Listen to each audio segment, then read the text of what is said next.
Today, I'm doing my first comparison video. And here I have two basically identical cars. Yes, first one is a Porsche 911 Dakar, which is Porsche's off-roady model. It's actually really cool. They raised the ride height out a little bit. They put some skid plates on it. They put some all-terrain tires on it and did some other magic. Otherwise, it's a Carrera GTS. It's all-wheel drive, turbocharged. The other one is a 2025 Subaru Forester. All new for this year, and by all new, I mean significantly redone. The engine is pretty much a carryover. But obviously, we're here to compare the two cars and to find the disadvantages and advantages of both. So let's start with the things that they have in common. The Porsche has a horizontally opposed engine. So does the Subaru. That makes them the same. Now, when Subaru had balls back in the day, they turbocharged this thing. And now Porsche turbocharges all their cars, including the quote-unquote turbo and the non-turbo cars.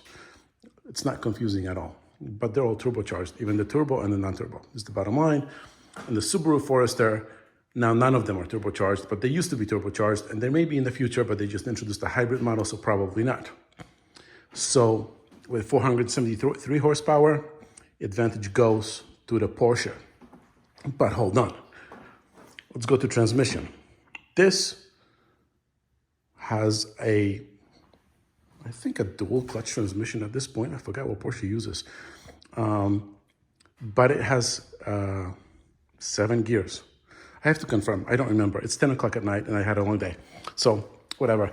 This has a continuously variable transmission, which means it has an infinite amount of gears. Clearly advantage Subaru in this case. Moving further, these are big ass 19-inch wheels with all-terrain tires. These are much smaller, much more sensible. These yield better gas mileage. These are really expensive. Advantage Subaru, of course. Before we get to the wheels, we got to talk about the all-wheel drive system. As far as I know, the Porsche uses an all-wheel drive system that when it detects the rear wheel spinning, it then sends the power to the front wheels. Otherwise, it's rear-wheel drive. Please correct me if I'm wrong, I may be. Again, it's late and I'm tired. Subaru, bam, symmetrical all-wheel drive. It's pretty much permanent all-wheel drive that allows slippage between front and rear axles, but it doesn't wait for one axle to start spinning like the Porsche, it just goes. Advantage Subaru. Moving further, sunroof, pretty big sunroof. No sunroof. Clearly advantage Subaru again. I'll give the Porsche a cylinder count. It's got 6, this one has 4, but speed limit is the same everywhere, and I know that Subaru can do the speed limit. Moving further, these handles are very tricky to use. See, they have to pop up, but when they're not popped up, I kind of have to jam my fingers over there. Subaru, how is that even a comparison? Let's look inside. What do we got? One cup holder, one lousy cup holder. Bam, 2 cup holders right there, plus more in the back. Plus you can get bottles in the door. What are we talking about here? I don't, who the hell would want this? Advantage Subaru. Let's go inside. What do you see about these seats? These are bucket carbon fiber seats. Subaru, supportive, elegant, and the driver's seat is powered. I wanted to say this one was powered, but the passenger side is manual. I wish they'd given me the touring model, but they gave me the cheaper model, which makes this comparison harder. Regardless, 1 power seat, 1 manual seats, 2 manual seats, and I'm not even sure that the back reclines, giving you less comfort. Advantage Subaru. The fabric is goddamn cool, isn't it? All right, going back inside. I'm 6'2". For me to squeeze my ass in here, I gotta make a noise. But once I'm in. But the visibility is Shit, the visibility is good. Porsche always had great visibility. I got to give them that. Ignition keys on the left. Most people are righty. Advantage Subaru. I don't know why you would put this on the left, like you're winning some kind of a race or a Le Mans or something. It doesn't matter. The key is actually here, so this is lying.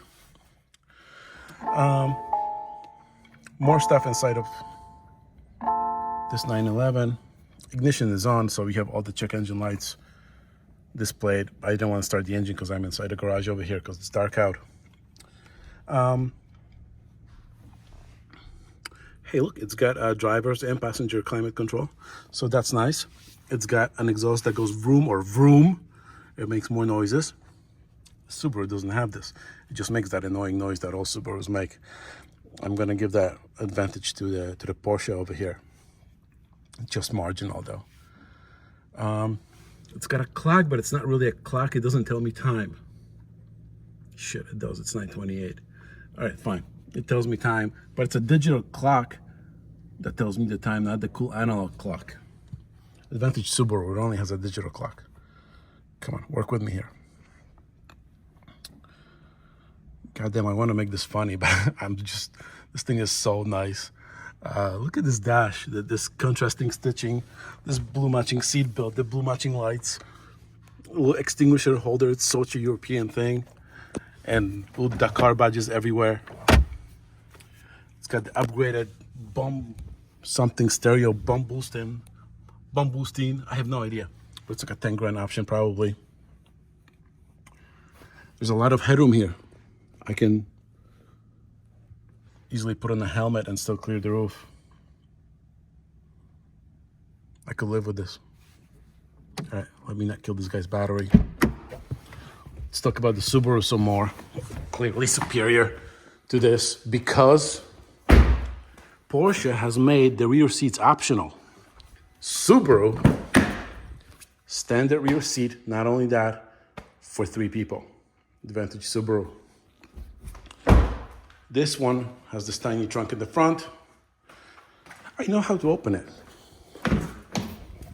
Here, this is the front trunk opening and a hood latch. Let's see how big this is. I haven't seen a Porsche in a while.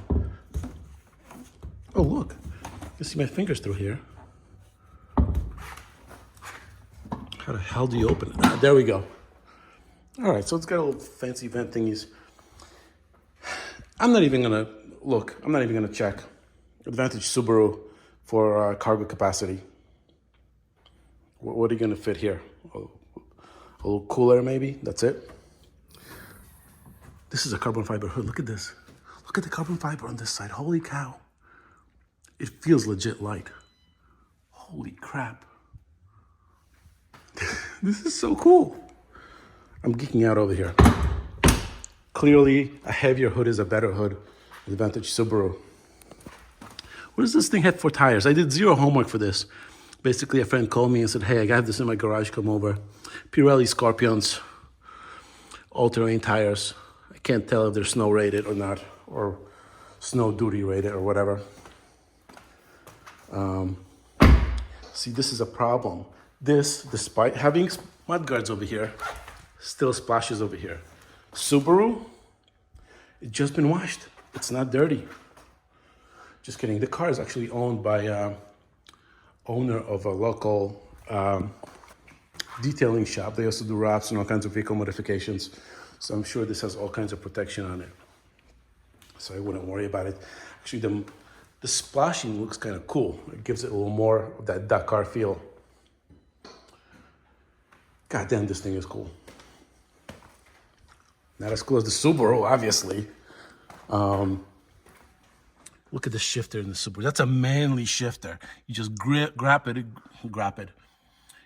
and go. This thing, you gotta like flick it with your little finger. Like some kind of a sensitive European guy, where here you can be a masculine American and just grab it and go. Hell yeah. The Subaru has a bigger screen. If it was on, I would show it to you, but just take my word for it. Advantage Subaru. Roof rack. Advantage Subaru. Although I think these came with a roof rack, or it was optional, because with all that off-roady stuff, you obviously need a roof rack. Ooh, rear recovery point, Advantage Porsche, partial credit. Exhaust pipe. I don't think Subaru puts exhaust pipes on the cars anymore because, you know, they're going green. Porsche is like, nah, screw it. We got 2 of them. And it goes vroom, vroom, or vroom, vroom. I don't know what else to say about this. I'm kind of amazed. I'm just taking it in. It was a quick opportunity to come and see this car at my friend's garage over here. It's got a front recovery hook too. I guess Porsche assumes that you're gonna get stuck somewhere. It's not very confident, inspiring. Subaru is like, no, we're not gonna give you tow hooks. You're not getting stuck. If you wanna get stuck, get a Porsche is the bottom line here. Yeah, this is pretty badass. I could live with this. That's it, bye.